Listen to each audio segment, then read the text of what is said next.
কারণ ঘোষণা ব্যতীত যদি হঠাৎ করে পরীক্ষা নেওয়া হয়, মেধাবী ছাত্র ওই পরীক্ষায় অকৃতকার্য হয়ে যেতে পারে, ফেল যাইতে পারে। কিন্তু যদি ঘোষণা দেওয়া হয় তাহলে প্রস্তুতি নেওয়ার সুযোগ পায়। অল্প মেধার ছাত্রটাও মোটামুটি ভালো ফলাফল করতে পারে প্রস্তুতি নেওয়ার কারণে। আল্লাহ তাআলা এই জন্য জানায় দিলেন, বান্দা পরীক্ষা নিব। পরীক্ষা আর একটু ভালো কেমনে হয়?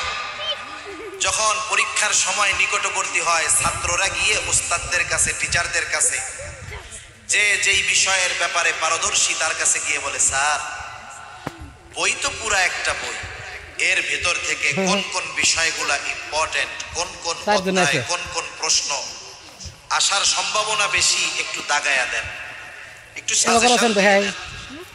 স্যার তখন পুরা বইতে যদি 500 প্রশ্ন থাকে, এর থেকে বাছাই করে 50, 60, 70, 80 প্রশ্ন দাগায়া বলে, এগুলা পড়ো, এগুলা যদি তুমি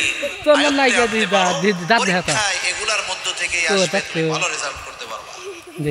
এরকম যায় না স্যারের কাছে? যায়।